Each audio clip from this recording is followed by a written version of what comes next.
All right, so the NBA season has been officially underway for almost a week now.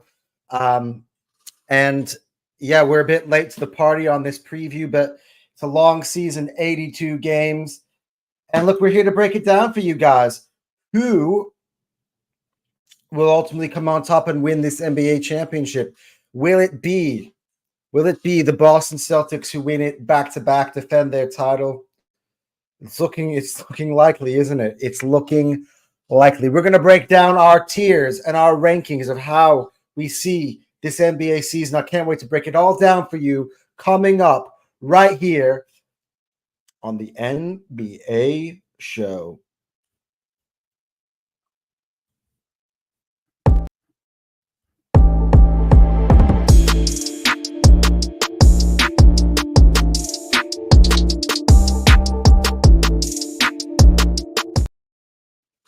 All right, everybody, welcome on in. Welcome on in. We are live. We are live on a Tuesday night here in Australia to talk some basketball. Let's do it. Let's do it. But before we get into any of all of this, make sure you are hitting the like button. Make sure you are subscribing to Hotsport. Hotsport is going big. We are now juggling 3 sports at once. This is an all-time high for the channel. Obviously, for those of you who've been on this show long enough, this is not our very first edition of the NBA show. We, of course, followed along throughout the entirety of the NBA postseason. We had a few of these shows basically between each round. And I have yet to decide how often I want to do these NBA shows. The NBA season comes along thick and fast. There are many, many games per day, many per week. So what I think I'm going to do is I'm going to do about stuff a bit differently on this platform, on my NBA platform, where I think we're just going to cover more topics, more debates, more things that are in the news, more things that are trending more than anything else, more than just match reviews. I think I will leave match reviews and instant reactions and stuff to the NFL and to the Premier League. And the NBA, we're going to be more about stuff. And it's not just be about what's going on currently. It could be about the NBA in total. We can talk about Michael Jordan or LeBron. Who do you have as the greatest of all time? All that type of stuff. So we're going to be really looking forward to this platform. The NBA is yeah, it's one of the greatest sports when it comes to barbershop talk. So it's kind of be like, if we're in the barbershop, everybody. Maybe I should just rename it. Although that would be stealing that from LeBron James, whose show is called The Barbershop. But yeah, everyone, welcome along in. We're just here to kick back, to chill, to talk about basketball. But today, more specifically, we are going to preview the season. We're going to go through all the teams. We're going to go through my tiers.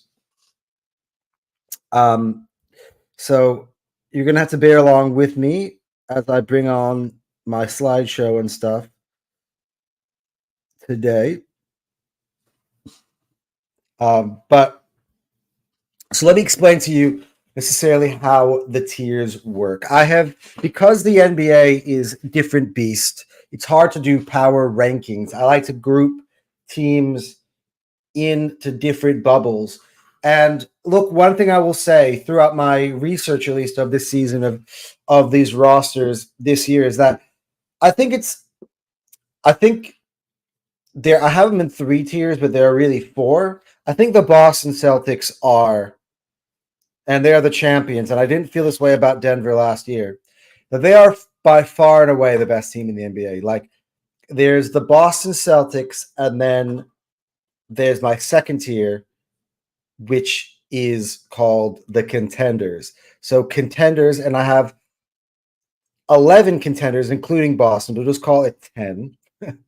So you just got I'll call it the champion tier, which is the Boston Celtics. They are the champions. They should be the championship favorites, or call them the favorites tier, whatever you want to call it.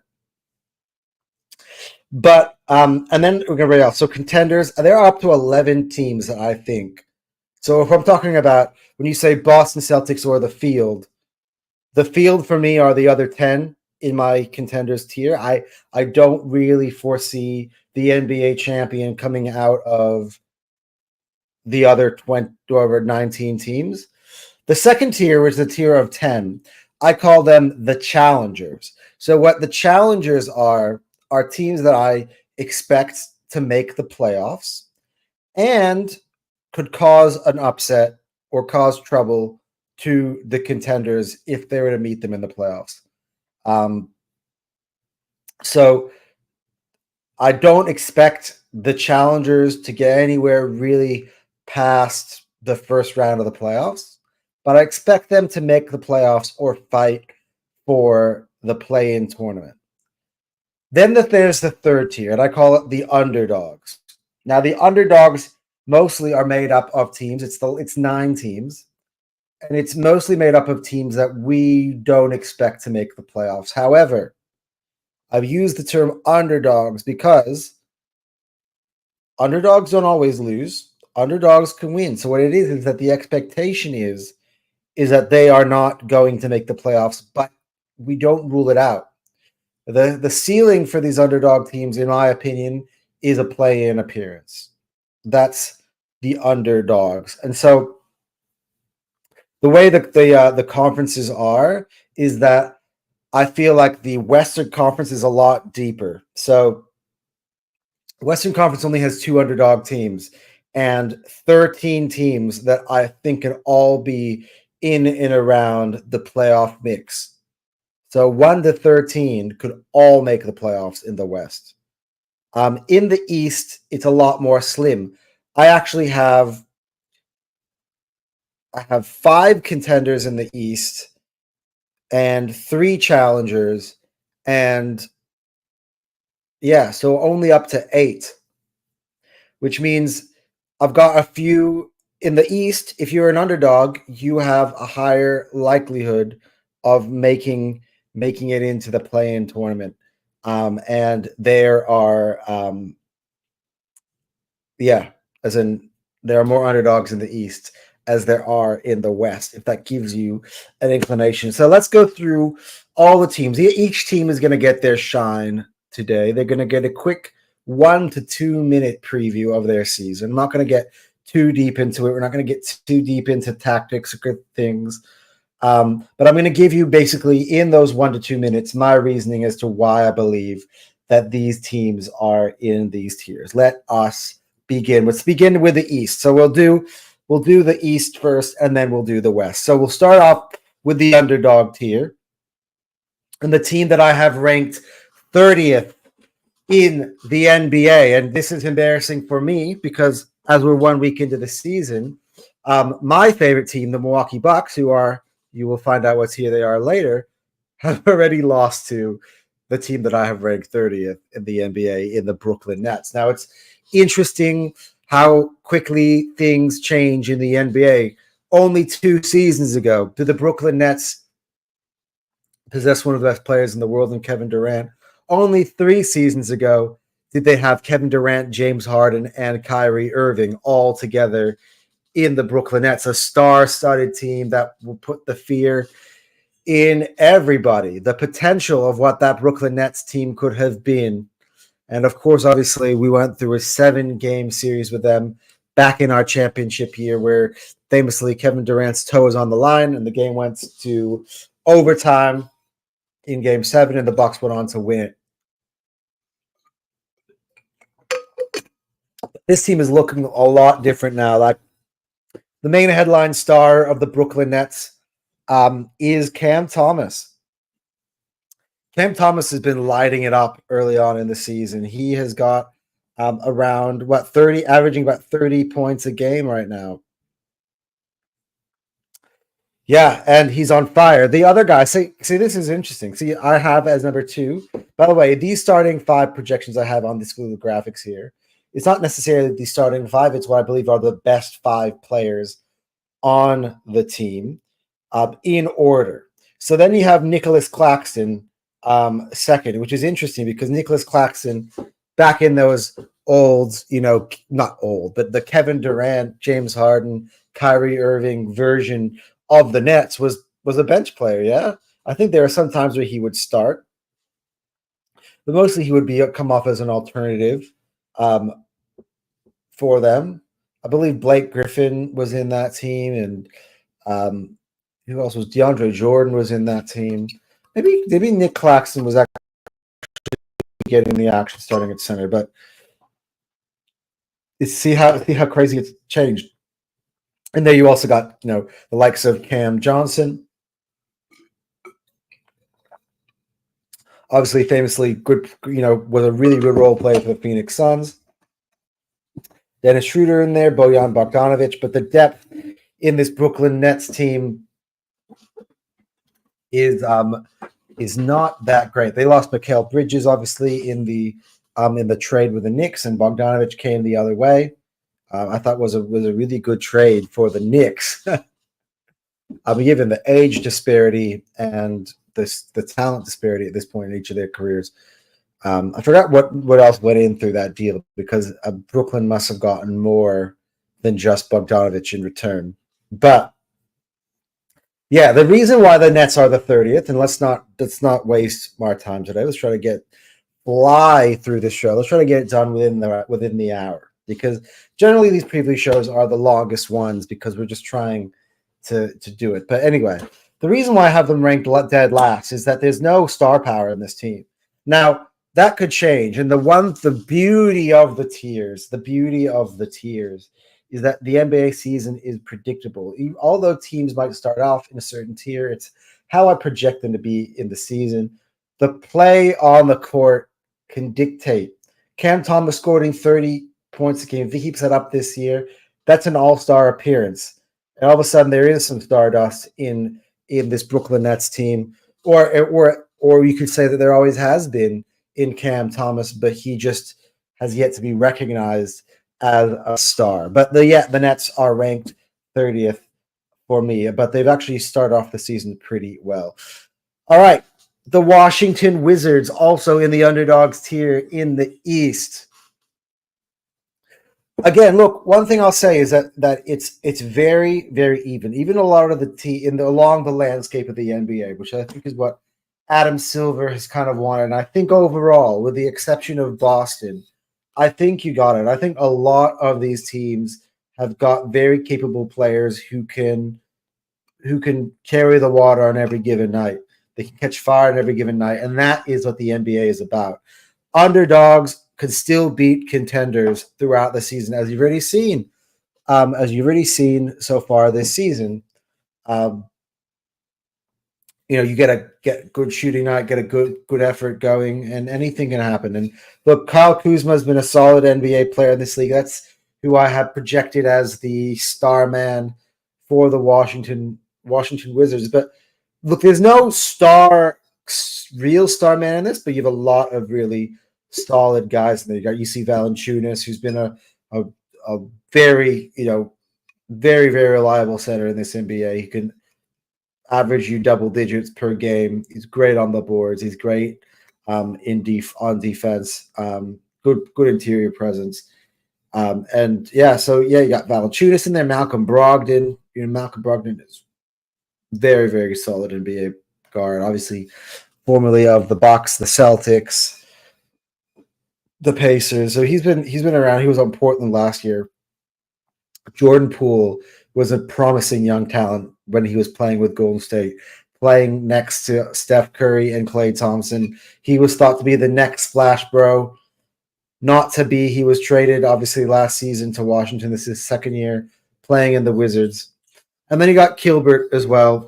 He was an excellent three-point shooter. So, again, I think I'm just going to stick to these 5 players in my analysis. But yeah, look, again, where they rank here in the Eastern Conference in the NBA landscape, I have them as an underdog here. Moving on, the Detroit Pistons. Now, the thing with the Detroit Pistons is,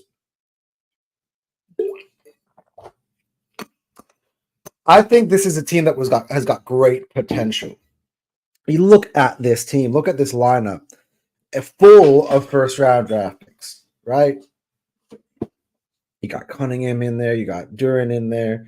You've got Thompson, Ozar Thompson in there. You got Jaden Ivey in there. And then you got Tobias Harris, who, much maligned in his time in Philadelphia most recently.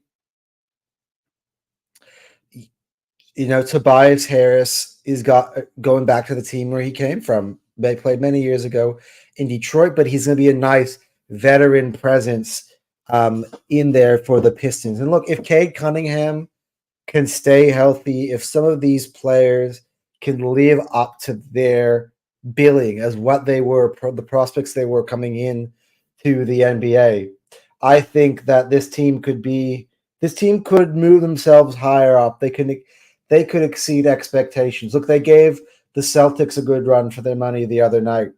So, but I think here, it's now year 3 for Cade Cunningham. I think he's going to have to put together an 82-game season or somewhere close to that. Maybe take care of him, maybe not play back-to-backs, but I want to see him last the whole year. If he can last the whole year, I think that the Detroit Pistons have a chance to surprise. But for now, they are in the underdog tier. Now, moving on. Also in the underdog tier are the Toronto Raptors. And again, look, some of the players in this team, man, are no joke. They are no joke.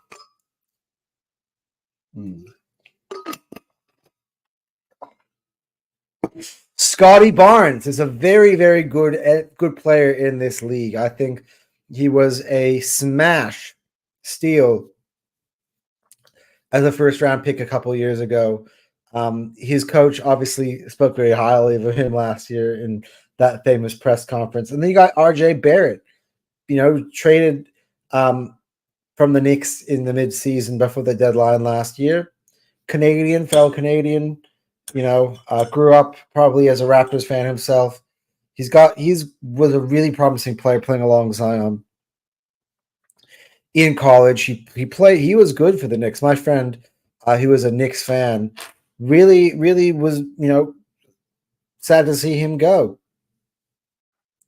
So, yeah, look, I think the Raptors got good players. Bruce Brown in there has always been a really good role player in the NBA. Jakob Poeltl. So, yeah, look, the Raptors, again, not the stardust, not that. The thing is that these rankings are basically based off of talent, and in the NBA, I feel that talent always wins the day. And again, let's see how some of these guys can play, but there's not that threat that you're worried about all the time that can take over ball games. But there's the potential there with guys like Scotty Barnes and guys like RJ Barrett, if they could step up. And those are both first-round draft picks. All right. Also, see, we've got so many of these in the East. In the underdogs tier, the Chicago Bulls. Now, again, this is another team that's beat the Bucks from the underdog tier. God, man, 1-3 to start the season. It's just the Boston Celtics one I can excuse.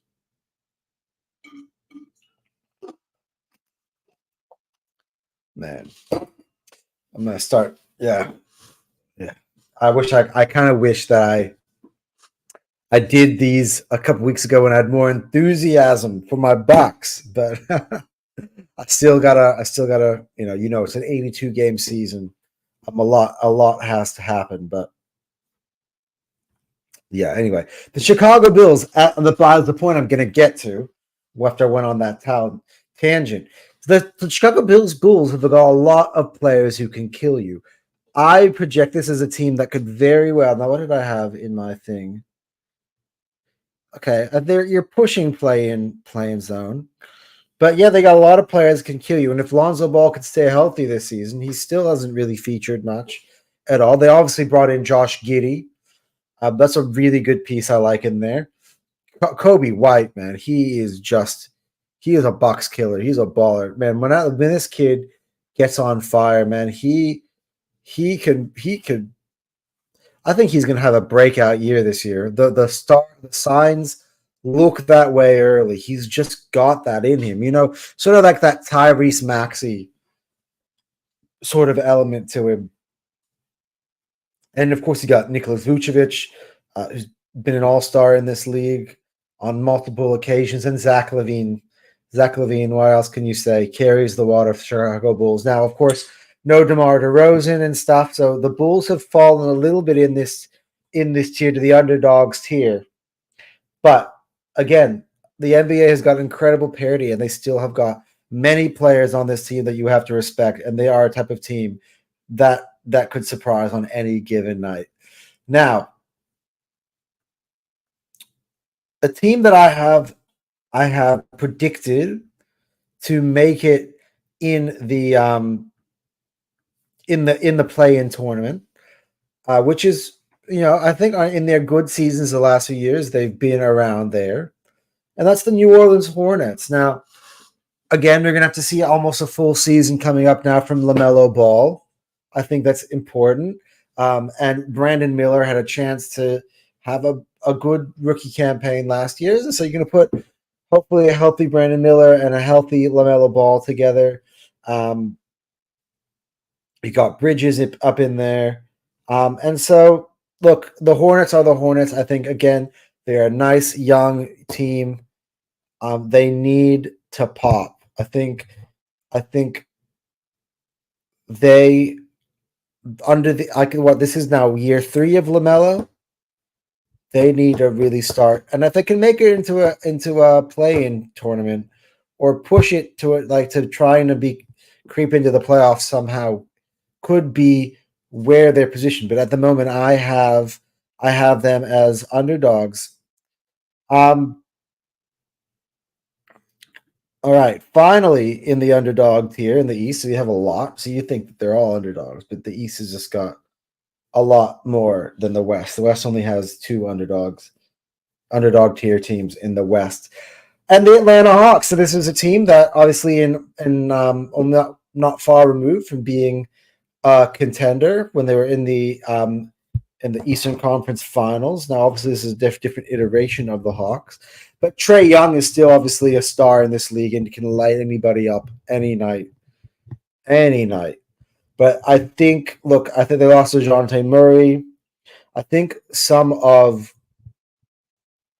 the depth in behind isn't kind of what it was. Now, of course, you got I like Jalen Johnson in there. You got Okongwu, Capella, Bogdanovich. You see that's the guys that they have up in there. The Atlanta Hawks are a pesky team. They are a pesky team, and they can light it up from 3 when they want to.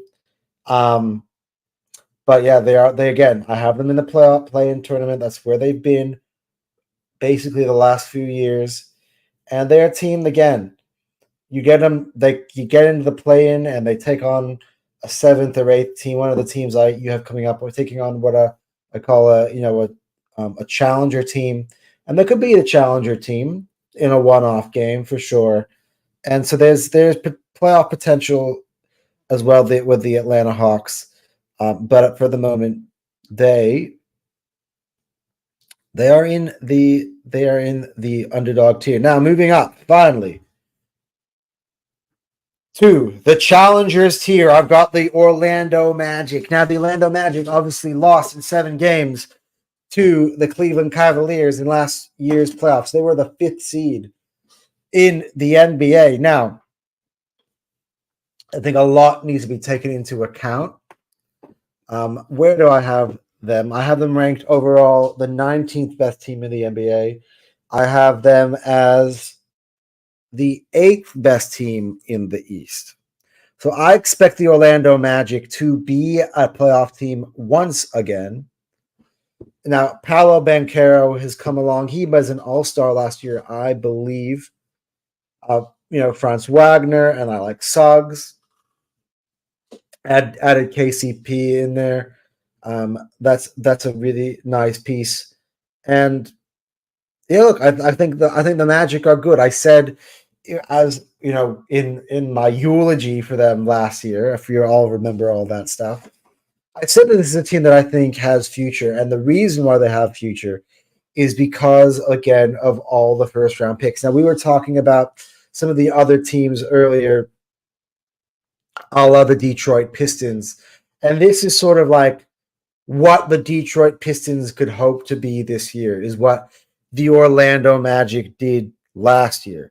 But the Magic need to continue that run, and I think that they will be a playoff team. And Paolo Banchero is only going to grow from levels to level. He has incredible superstar potential. I was very impressed. I was impressed with his playoff performances overall. He elimination games back against the wall. He really showed you stuff. He really performed. That was in a series that it seemed as if they were going to get wiped off the floor in the first couple of games. They really showed character and they brought it all the way to 7 games. Now, I think there were some teams in the East that underperformed last year. Either they didn't stay healthy, they had their own issues. And I should be very clear on this is that these are teams. This is how I have them if the teams remain healthy in total. So obviously things shift when you have players depending on what players are missing from each lineup. But yeah, I think overall the Magic are around probably the 8th best, most talented team in the Eastern Conference. The 7th most talented team in the Eastern Conference, also in the Challengers tier, are the Cleveland Cavaliers. Now, a lot of people would think I'm out of my mind. A lot of people would think that the Cleveland Cavaliers are better than that. This was an Eastern Conference semifinals team last year. 7th has implications of them being first round and out. Now, you'll see that a few of the teams, again, that were first round and out last year, I think have improved. They're higher up on them talent-wise in the tiers. Now, whether it turns out to be in the court, again, challengers probably have a peak of being in the Eastern Conference or the conference semis. And look, Donovan Mitchell is a absolute stud in this league. I love this lineup. I loved watching this team play last year. Donovan Mitchell, Evan Mobley, Darius Garland. I see Karis LeVert up in there, Jared Allen up in there. And, this is a team, especially when you go play them in Cleveland, it's very, very tough to play. And they've got a guy who in there who can kill you, can kill any team in the NBA. He can get hot on a consistent basis, Donovan Mitchell, and he is a real, real star in the league. So I have them as contenders from now, challengers for now in the Eastern Conference. Let's just keep this pushing. And the final team that I have in the challengers tier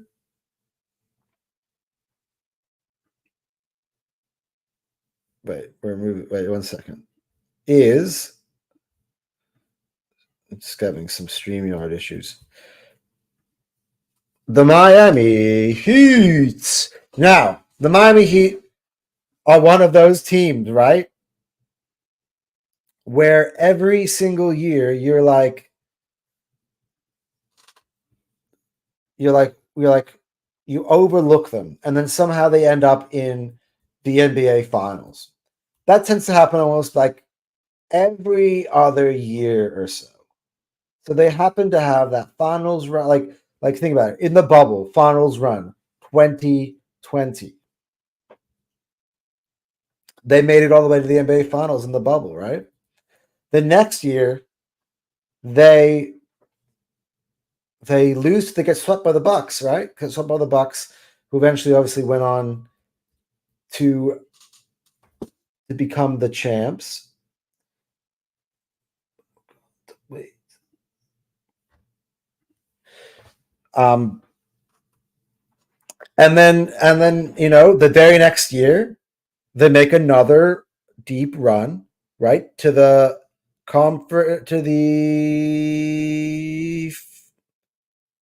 wait, who did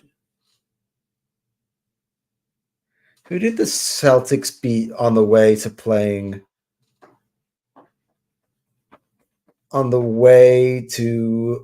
playing the Warriors in the conference finals. Wait. 2022 NBA Eastern.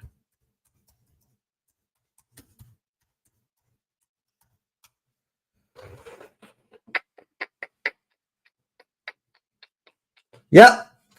They played the Boston Celtics, right? Then in 2023, they came back, they avenged, and they made it all the way to the finals to lose with the Nuggets, right?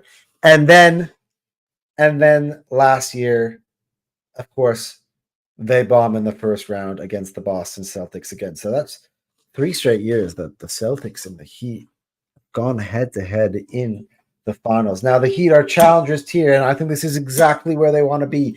Heat culture. They love when nobody believes in them. And this guy, Jimmy Butler, can he turn it on? Can he have a good regular season? I think a lot of the times he tends to be slow in the regular season and he can light it up, playoff Jimmy. So in terms of seeding, I have them about 6. Again, I think the Miami Heat overall talent-wise are more talented than Cleveland and more talented than Orlando, obviously. That's why I have them 6. And again, I like Terry Rozier, as I think he's given them, I think, some toughness, some really good play at that point guard position. I think he fits in with what Eric Spoelstra likes to do. Tyler Hero, you got Duncan Robinson. We're not in this, are not in here. But yeah, look, I think the Miami Heat again, just watch out for them. Watch out for them for sure. They're always a tough out in the playoffs. Always make me nervous to go up and against this team in the playoffs. And then another team that made it. Now we're looking at the contenders tier. And people were like, who watched me last year knew I was like picking against the Pacers in every single series. And they made it all the way to the Eastern Conference Finals. And you're like, Anton, if you can't beat him, join him. And by what I've seen, look at this team. Tyrese Halliburton is an elite star in the NBA. Now, I was look, I think the offseason is a good chance to reset. I think a lot of the times when you get into the beginning of a new season, you take the information you learned from last season and you just come to grips with it. I was having a hard time of coming to grips with how good Tyrese Halliburton actually was. Is he an NBA star? Is he somewhat of a one-year wonder? Is he a superstar? And the performances he did to carry his team all the way to the conference finals last year and to the final of the in-season tournament, you got to say, and the way he performed on All-Star Weekend when they were hosting in Indiana. Look, he's a good player, man. He hits clutch shots. He can be clutch. That I'll tell you that much. And he can get hot. His unconventional style of shooting the 3, though, and he's an incredible player.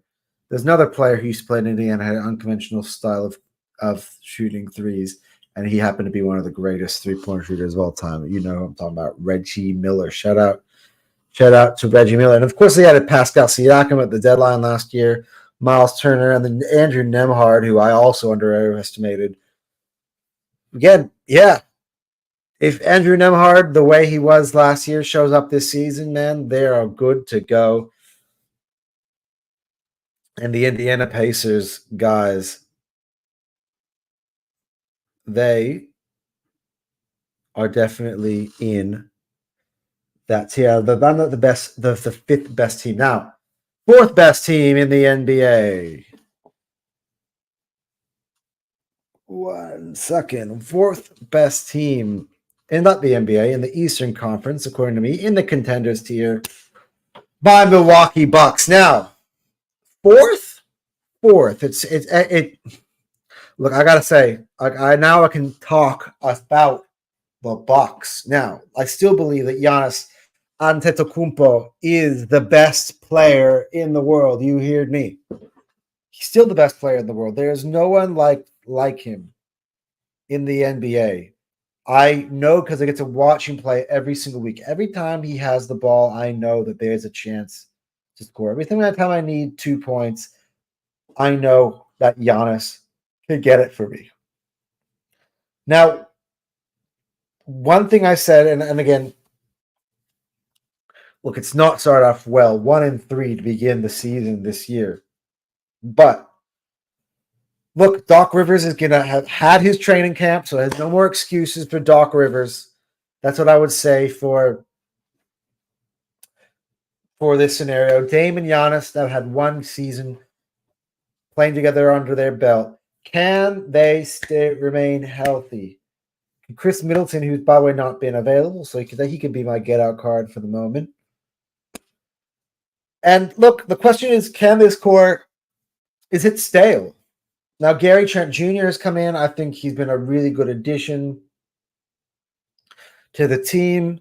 I've yet to really see much out of Taurean Prince, but he is there. But the question is, this forget about Dame for a second.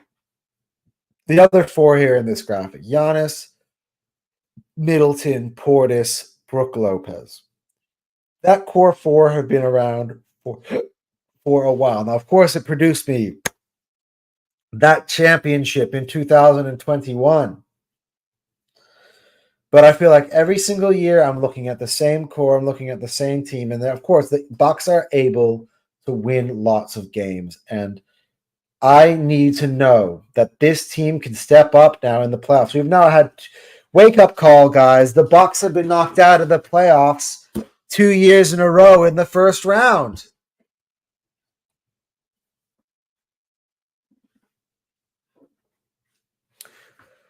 First round was to get past the first round. Used to be minimum expectation in the Mike Budenholzer era in Milwaukee. Damian Lillard and Giannis Antetokounmpo, I was so excited for this combination last year. Obviously, we lost the defense when Drew Holiday went out the door. But can Giannis and Dame get it together? The Bucks have the potential to go one of two ways. They could either go on and win it all. Of all the teams in the East last year, now I think this year's a bit different. All four of these teams, or all three of these teams, the next three, this and the two teams afterwards, are all capable of challenging Boston. Now, obviously, we're coming on a day where the Bucks just lost to the Celtics, and I think the Bucks were very good for so many stretches of this game today against Boston on the road. But again, they couldn't get it done. They couldn't get it over the line. And the question is, when we talk about contenders, is how do you stack up against Boston? And that's the question again about all of these teams. Boston Celtics are just so damn good. What do you bring to the table that can beat the Boston Celtics? And one thing I gotta say that the Bucks can bring to the table is the ability to defend, to be long, to defend the Boston Celtics, to challenge them at the rim, and to be able to hit them on the break and score easy buckets. But where they failed today is in the half court offense. When the Celtics made that run in the third quarter, that basically, or that went extended into the fourth,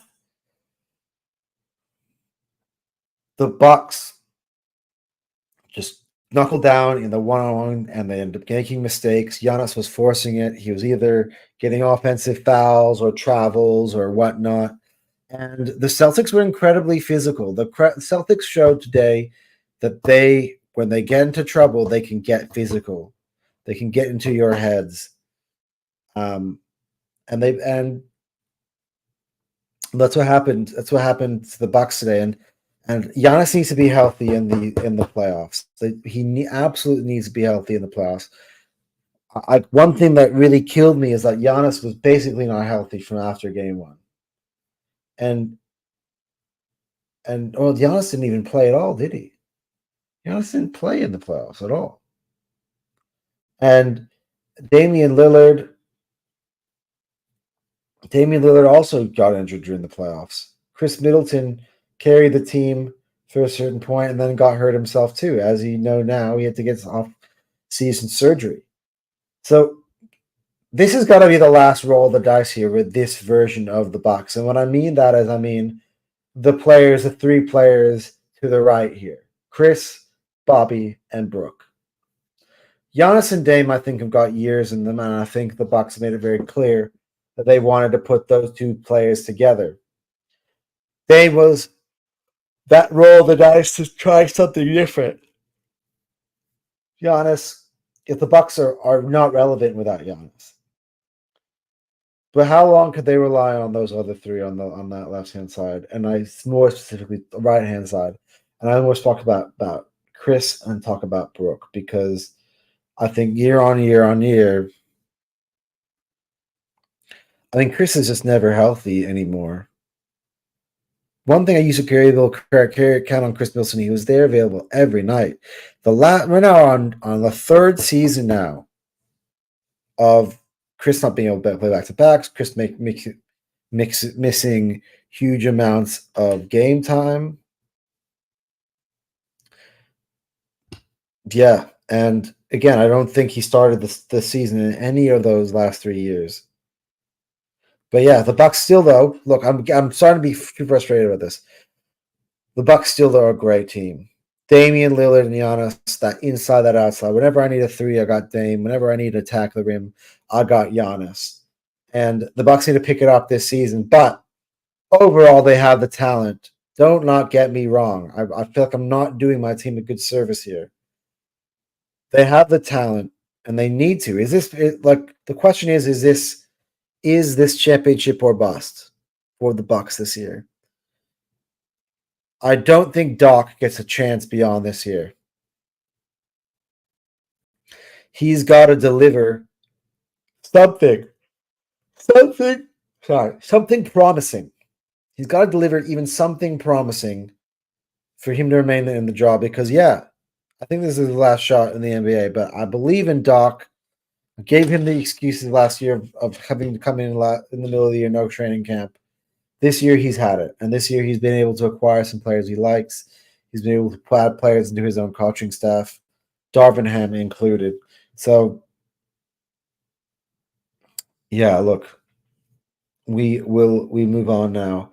Another team, again, a team a lot with questions.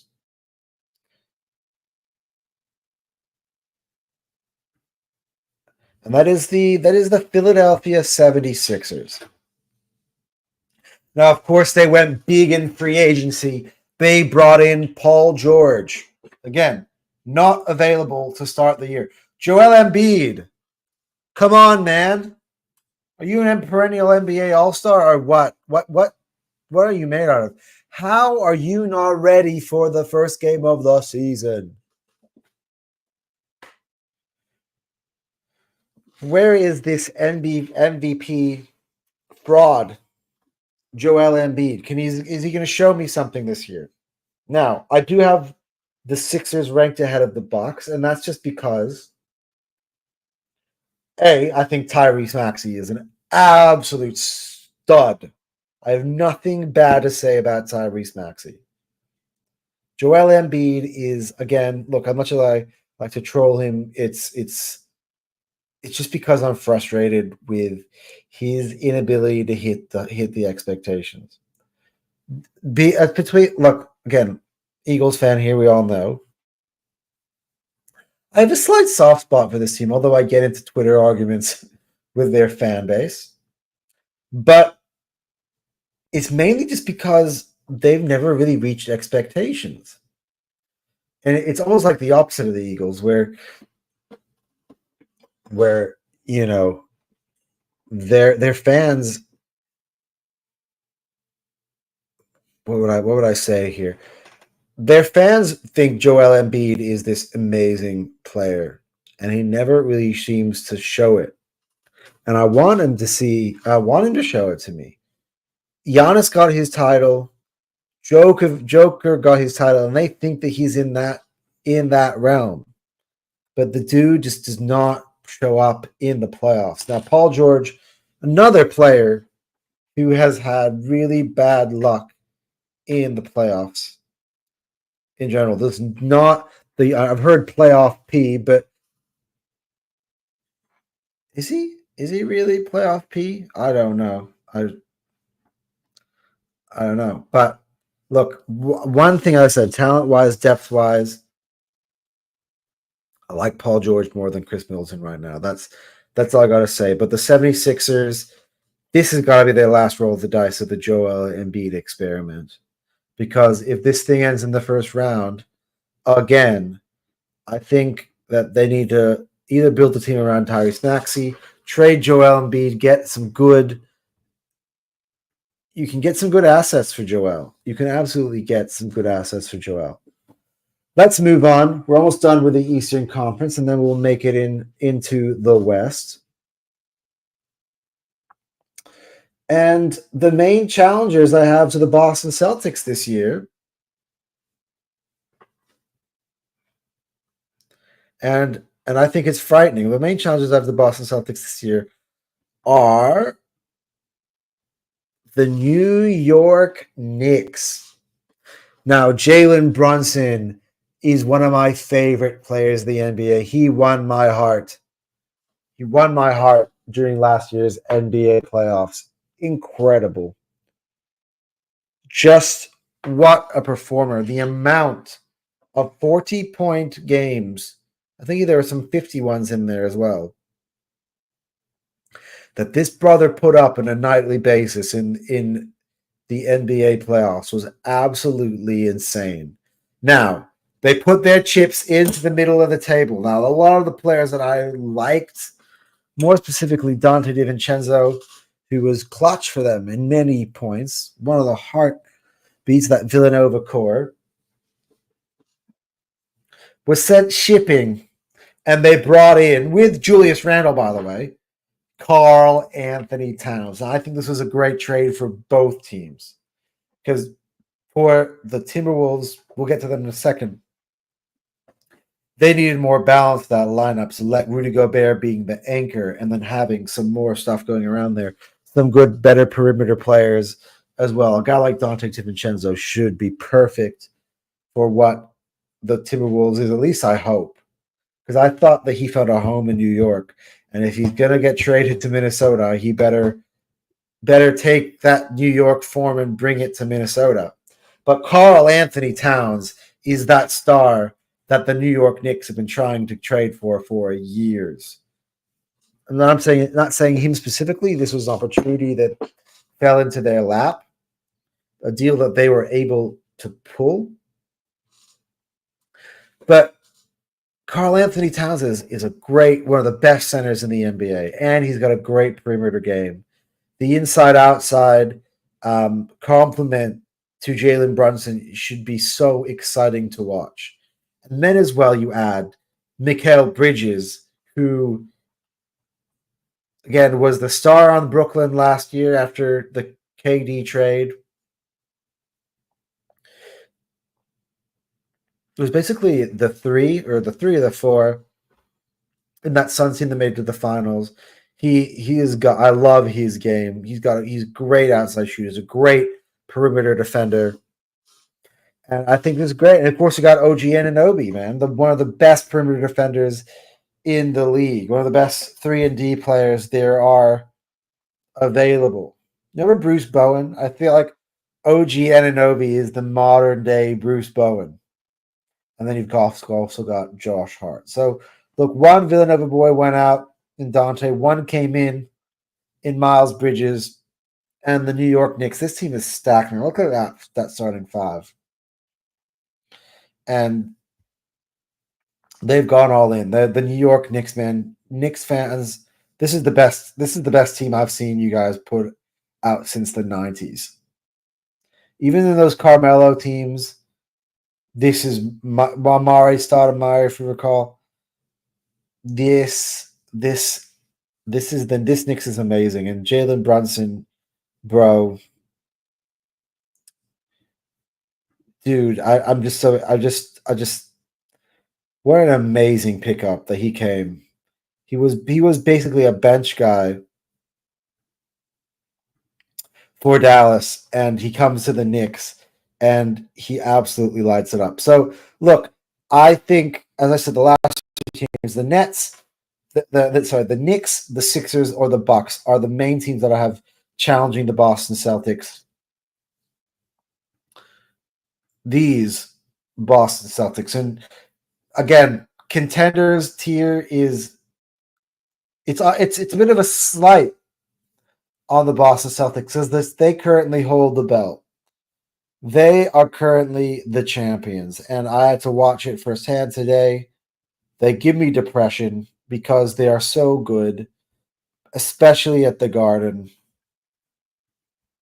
No one had a more dominant run to the NBA Finals in my lifetime than what the Boston Celtics put together last year. And Jason Tatum, Jaylen Brown, Drew Holiday, Derek White also just hits threes. He gets hot. We got Pritchard. Peyton Pritchard is becoming an ace off the bench. The Boston Celtics are so good. You gotta don't have Al Horford in this graphic. You know, you got Kristaps Porzingis, and they always have a killer on the floor. Their depth is so good. And Joe Mazzulla is proving to be a great coach in the NBA already after only 2 seasons of coaching, 1 season and a half, basically, of coaching in the NBA. Joe Mazzulla already got himself an NBA title. It's absolutely insane. And look, I would not be surprised if the Boston Celtics went ahead and they got themselves into another title again. Again, I think this is the best shot for back-to-back titles that we've had for a while, really since the Warriors, because they've got that sort of feel to it. That like we are super stacked, unfair kind of feel. Now, there's not that Kevin Durant sort of star they put over the top. So this is kind of like the Warriors prior to KD sort of feel. But yeah, the Boston Celtics are by far and away the best team in the NBA. They are in a tier of their own, and they should be the NBA favorites 1000%. Now, excuse me, it is very late at night, so we are going to go through it, the Western Conference now. Shall we? And we're going to fly through this as well as much. There are also a lot more challengers and contenders in the West than we had in the East. Now let's pull it up. Sorry. These slides on StreamYard. Just so you know, by the way, guys, this is our last stream using StreamYard. I'm actually moving to a different platform starting from the next video after this. So yeah, and again, I don't know.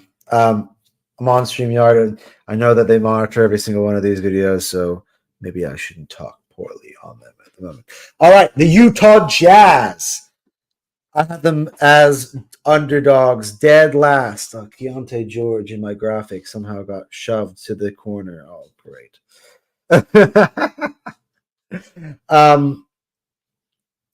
Yeah, again, no Stardust. I'm just going to be blunt. I'm going to go with this. No Stardust in here. I know Larry Markkinen is a pretty good, solid NBA player. I've loved Collins in his days with the Hawks. Sexton is a player who's on the up and coming.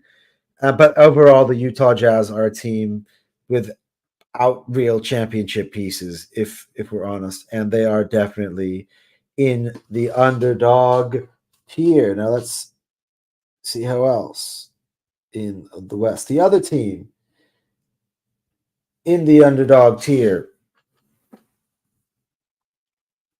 One second.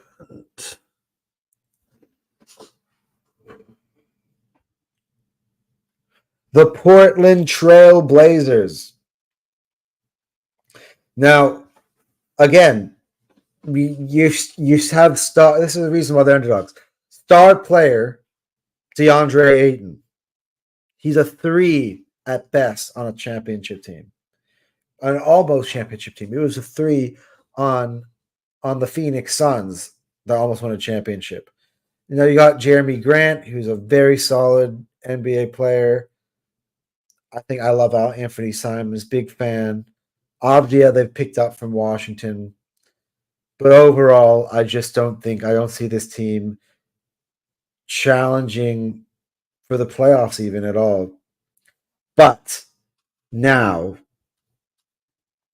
we start the list, the very long, deep list of teams that the thing is there are only 8 spots essentially in the playoffs and 13 main contenders for it. And that begins, and with a team, you're going to think, what? Playoffs? Really? Wait 1 second. And that is the San Antonio Spurs. Now, Victor Wembanyama. Year 2 now in the NBA, buddy.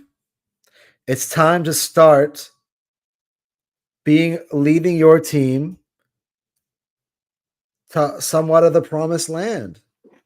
Let's see. It's now time.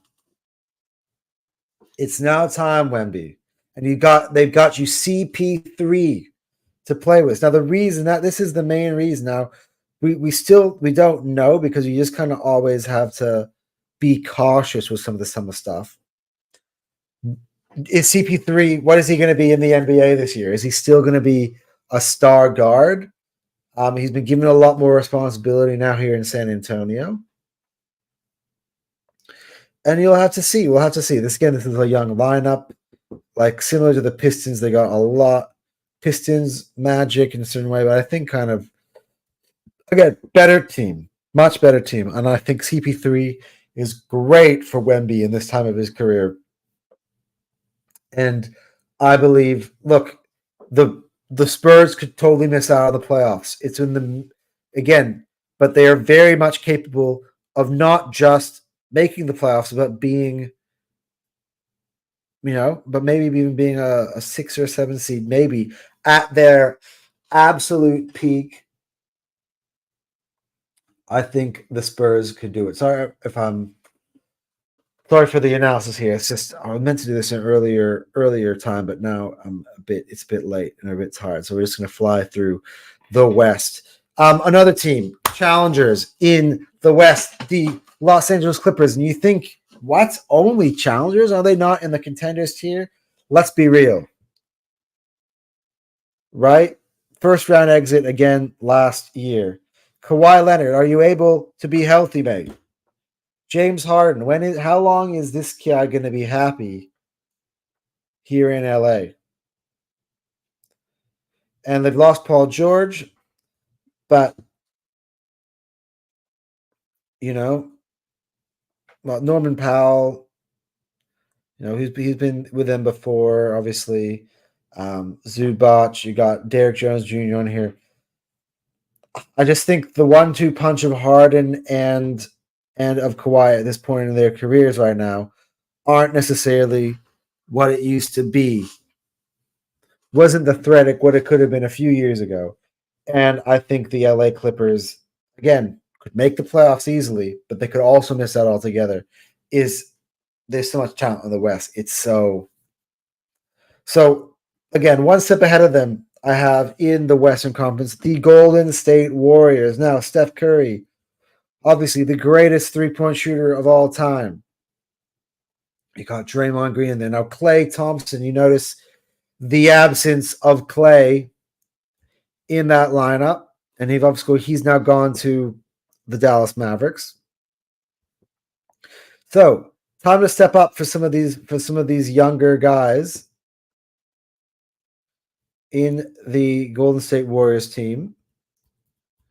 Bear with me. Still.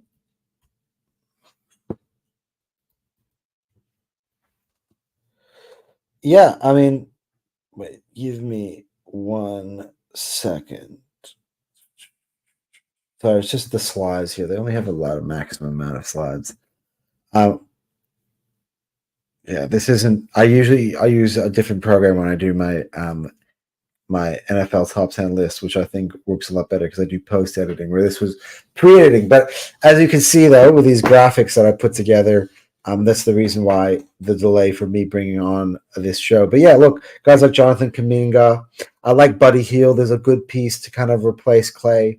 Andrew Wiggins was an all-star a few years ago. Can he get back into that thing? But again, when you got guys like Steph, you got guys like Draymond, championship DNA.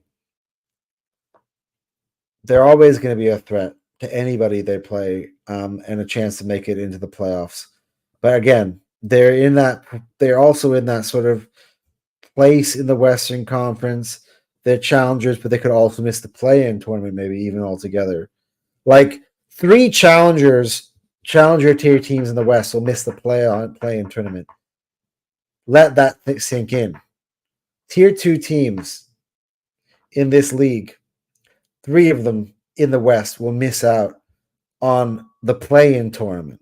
Not just the playoffs, the play-in tournament. Now, also in the challenges tier, the Memphis Grizzlies. Now, I expect the Grizzlies to have a bounce back here, obviously. All of the issues off the court with John Morant, the injuries as well to John Morant, Jaren Jackson Jr. And again, like this was a team that was pushing number 1 seed territory, right? Were they not the number 1 seed only just 2 seasons ago? Desmond Bane is in there. Marcus Smart, former defensive player of the year, is in there. Jaren Jackson Jr. And look, again, that 1-2 punch of John Morant and Jaren Jackson Jr., I want to see it come back. And they just need to have better injury luck this year. I think they had a really bad injury luck this year. I still think that they are a great team. And look, they can very much contend here for the play-in tournament. I have them writing about there again in the Western Conference. Having a breakthrough year, in my opinion, this year are the Houston Rockets. Now, Alperen Sengun, breakout year last year. He turned out to be the star player of this team, all-star level player in this team. You got Jalen Green in there. You got Freddie VanVleet. We got the Jalen Smith.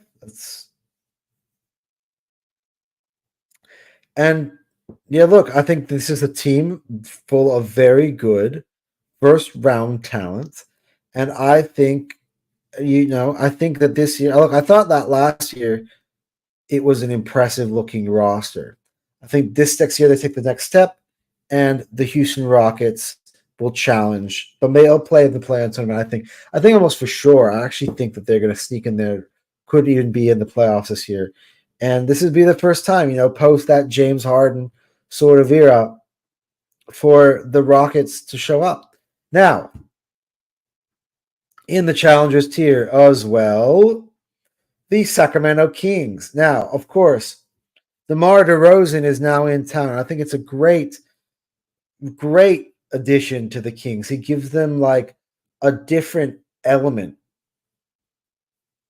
And you got Fox, you got Sabonis, Keegan Murray in there. You've got who is Malik Monk in the look. This is a team again similar to Memphis. This is a team that 2 years ago were as a top 3 seed in the West. And they just need to get it together. Let that, that Sacramento Kings team is still a very, very, very good team. Again, they just need to stay healthy. I think Keegan Murray, I think he's now in year 2 now in the NBA. This is a good core of players, and I think DeMar DeRozan brings a grit. Like what the Chicago Bulls are going to lose with DeMar DeRozan, the Sacramento Kings are gating. This is a player who can take over ball games, who you have to always have an eye on throughout, and that opens up opportunities for Fox, for Sabonis, for Murray, for Monk, and it just allows them to space the floor a lot better. And I think the Sacramento Kings, again, I have them in and around. Where do I have them at the moment? I have them around the play-in tournament sort of range. Again, yeah, it's crazy. Again, I think this is my video here is just an advertisement for why the NBA might need a reformat. But yeah, let's move it right along. The New Orleans Saints. New Orleans Saints, my goodness, doing a lot. The final in the challenger tier before we hit into six. So the six teams, that's what's the thing about this, right? So the definition of challenger is that they should most definitely make it to the playoffs. In the East. In the West, you can be a challenger. Like it's just you just don't know. And the New Orleans Pelicans, by the way, DeJounte Murray, an absolute excellent pickup in there. He takes the pressure off in the backcourt off Stu J. McCollum. You know, Brandon Ingram is star player, and I want Zion Williamson, who's meant to be the chosen one, to actually be the chosen one. Otherwise, I'm off the Zion Williamson bag, man. I think I'm already kind of there. I ripped Zion last year in their You Drilling Year eulogy. And this is what the Pelicans have been. They've been since they traded Anthony Davis for Zion. They've been just in around this play-in tournament. I think they played almost every play-in tournament since the beginning.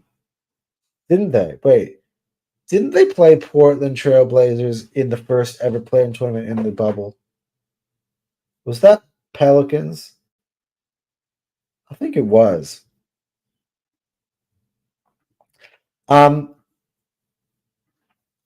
Yeah. So yeah, look again. This really good roster. I think DeJounte Murray adds a different element to that, to them, especially on the offensive side of the basketball. And again, the difference between them taking a step from here into the contenders tier. One thing that Oklahoma City Thunder has done is was with their young core. The guys like Shea Gilgeous-Alexander have taken that step into absolute elite superstar MVP category. And Zion's got to get off of his butt and get himself there. He's been surpassed by so many guys. John Morant, who was second to him,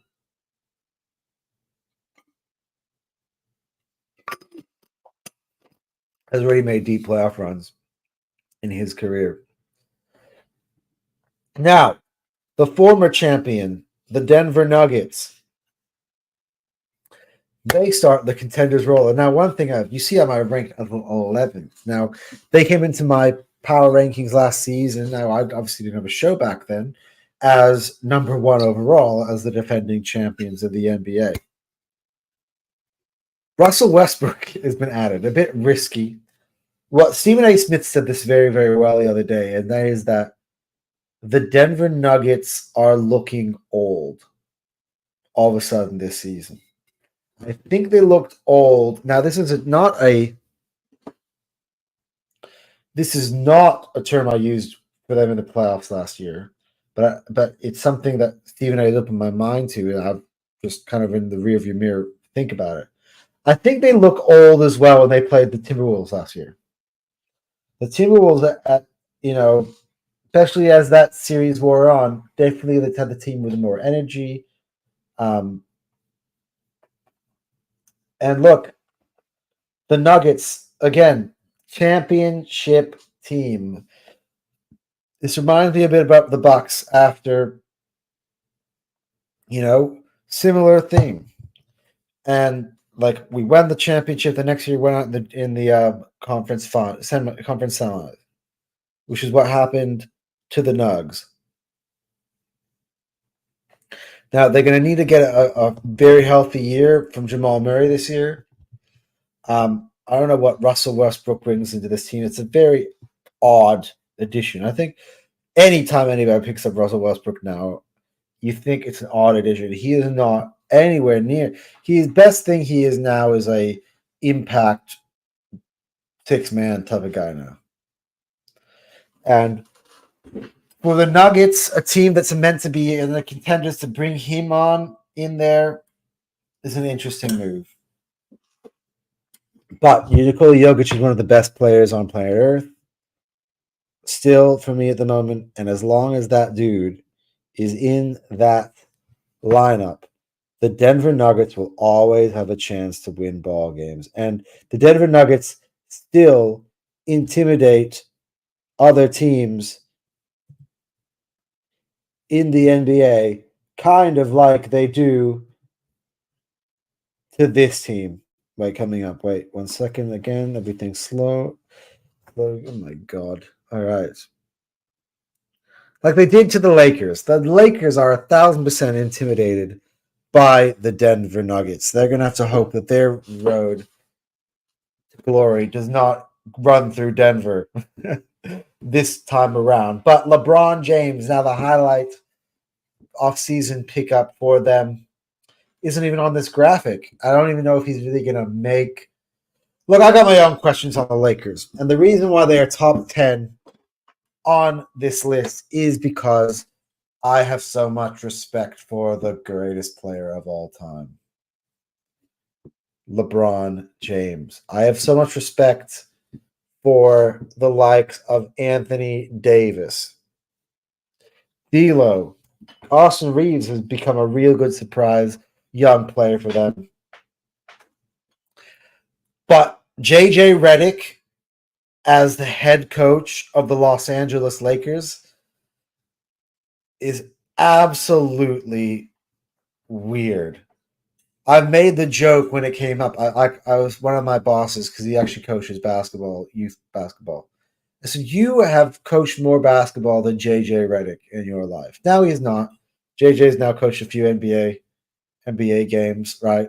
But prior to that, I just don't get it. He had a podcast. He was an analyst in the broadcast booth last year, and he gets the biggest coaching gig in basketball.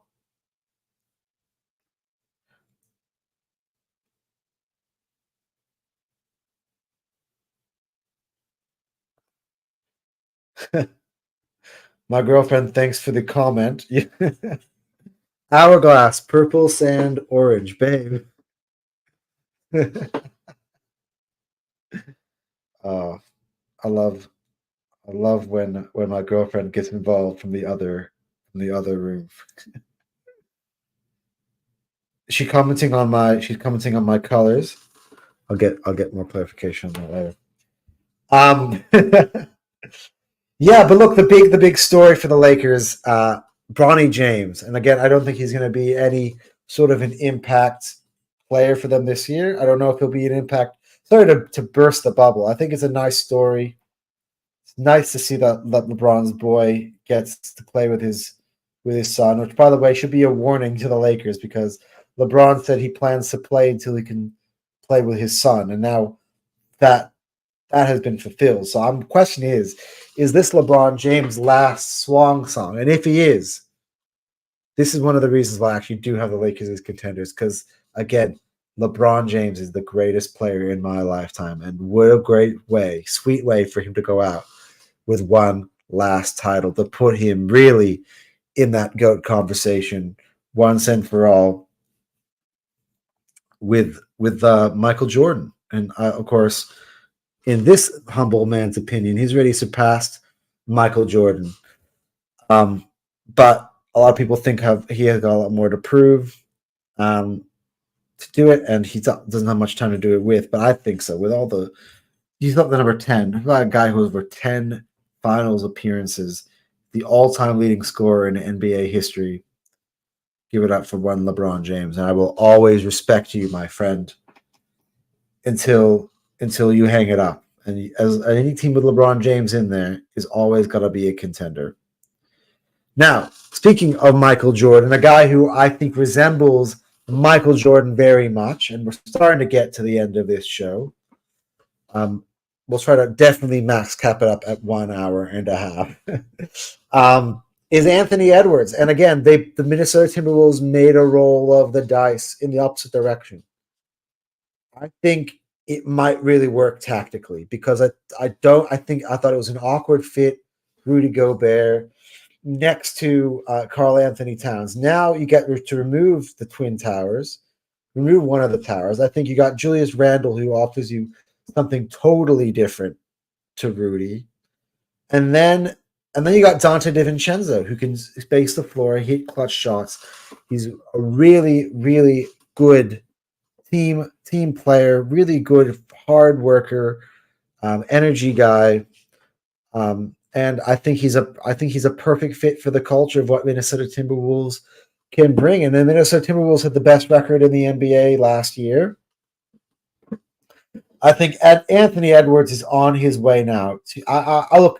I'm just going to say right now, because I was doing the preseason picks. Anthony Edwards is my pick for the MVP. My preseason predictions MVP. I think this guy is primed now to be the MVP. And I think with Karl Anthony Towns having left the Timberwolves, this was Karl Anthony Towns' franchise. Let's not forget. And I think this is a symbol to tell you now that the keys have now been handed over to the Ant-Man. And look, I was very impressed with how the Timberwolves played last year. I was saying, could they be a future dynasty? Of course, I got some reactions out of that in my comment sections. But they made it all the way to the conference finals, and they hosted the conference finals. And can they take it one step further this year? At the moment, I have them as the 8th best team in the NBA. Look, they've taken a step back for me just because I need to see what the rejig does, because you make it to the conference finals and then you get rid of your franchise player. It's interesting to see, and you have to kind of see it. It changes slightly the identity of this basketball team. What are you going to get out of Julius Randle in Karl Anthony Towns' place? But what they got in return, in terms as well the first round picks, as well as Dante, as well as Randle, I think was a real splash for the Wolves. Now, the Phoenix Suns in the contenders, they are, what did I have the Suns ranked as? Number 3 in the West. Now, this is make or break now. This team needs to stay healthy. KD needs to stay healthy. Devin Booker was carrying the water for them for a long time last year, which is why their seeding was not as good as it should have been. And Bradley Beal has to show up this year. Now, I mentioned that they had needs at point guard. They brought in Tyus Jones to the team, and you have to see how they. I think it's kind of underwhelming. They tried to sell it to me. They tried to sell it to me on the ESPN broadcast of the Clippers game, but again, the reason why they have them as a top 3 team in the West is look at that big 3: Kevin Durant, Devin Booker, and Bradley Beal. That is deadly. That is deadly in so many different ways. And if they're available on the court, they can create some chemistry. They have the upside. Actually, with Kevin Durant, a player who is a matchup nightmare for anybody. When he has it going, there is not many players on the planet his size able to light it up from any place. He's so unstoppable. He is the most unstoppable jump shot I've ever seen. That mid-ranger with his length, his height, he can shoot over the top of people, is absolutely crazy. And look, This is it for me with the Kevin Durant experiment, though, because if they made it out in the first round last year, they need to push further than that. I think the last 2 years they made it out, they've kind of left it in the first round, and given the investment they made in KD, they got to do better. They got to do better. And look, that's a good lineup there. Look at that five. You got Jones, who's a ball handler. He can kind of doesn't really just needs to make sure that he runs the offense. Kevin Durant, one of the greatest scorers ever, but also with the great length. You got a good post, solid NBA center in Yusuf Nurkic, and then you got two of the best perimeter players in the NBA with Devin Booker and Bradley Beal. So look, that's why I have the Phoenix Suns finishing top 3. But as you can see, a lot of these teams have their strength, and a lot of them have their drawbacks. So that's why there's so much parity in the NBA. So as you notice, I can talk about all these teams so much in the positive light, but also there's so many question marks on so many of the teams. Now, a team that I underestimated throughout all of the NBA playoffs, I will underestimate no more. And now this team has gotten even more scary with the addition of Klay Thompson. I love the look of this lineup. This is my number 3 ranked team overall in the NBA. Number 2 out in the West, Luka Doncic, another player, massive contender for the MVP. And you've got Kyrie, who I disrespected because of his reputation the last few years, really had a bounce back postseason run overall for the Mavs. Blake Lively isn't Blake Lively an actress? Derek Lively. Daniel Gafford up in there. They got players like PJ Washington didn't make it onto the graphic. And man, I think they made it all the way to the finals last year. They took a game off the Celtics. And yeah, they're not shocking me this year. They are not shocking me this year. I will not underestimate them. I feel like maybe I've overcompensated for my disrespect for them throughout the playoffs last year. And finally, overall, the favorite to come out of the West. Another team who I disrespected last year, or was questioning their experience. Well, they've got it now. And Shai Gilgeous-Alexander, another definite MVP candidate for me. Chet Holmgren, a top, the top 2 pick. Potentially was the number 1 pick. Could have been the number 1 pick a few years ago. In there, you got Jay Will and Jay Dub. Right, Alex Caruso brings them some defensive toughness. Lou Dort is in there. Man, the Oklahoma City Thunder last year were so good. They were so good. They were what seed were they? Were they the number 1 seed last year? But look, I think that this year is the year that they really push for it. I think they got their feel of the playoffs last year. And yeah, I think this year that's not a thing for me now. I think this is a team that you saw the output that they had making it to the conference semis. The ability on offense, ability on defense, the connectedness that I was so impressed by last year. And I think really big of the Oklahoma City Thunder. You might think a bold swing to put him up top here in a tier in a Western Conference full of so many challengers and contenders. 13 teams capable in the West of challenging to come out of the West. 6 teams that I think can come out of the West, like win, make it to the finals. 13 teams that can make the playoffs. And for me to put the Oklahoma City Thunder 1 here, I just think, look, It has to. Look at the average age of this team. Shea Gilgeous-Alexander, what a rise.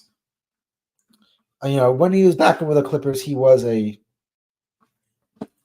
6-man starting level player, but now he is one of the inarguably one of the best players in the NBA. He can give you to the mid-30s on any given night.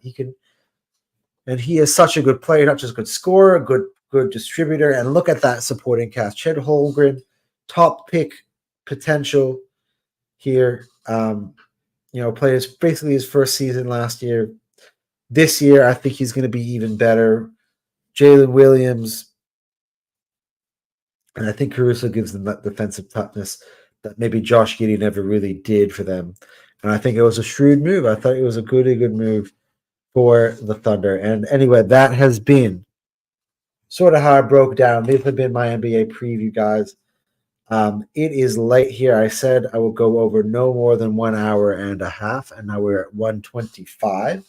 So thanks to everybody who's tuned in to today.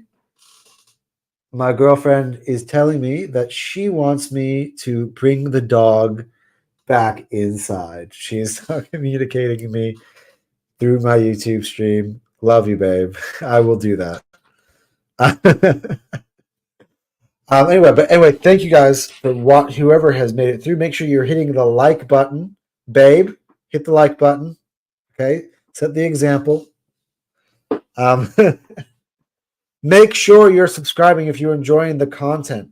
I literally, while my girlfriend is in here, she can vouch. I put in so much work into this presentation for you guys today, and I hope you guys understand all the tiers. I have them, and just to establish this, the tiers are flexible. This is the starting point. You can earn your way up to different parts of the tiers where the performances, talent rankings can change because my perception of other players change with how they play on the court. That's how you get there. It's how you get there. You prove yourself on the court, guys.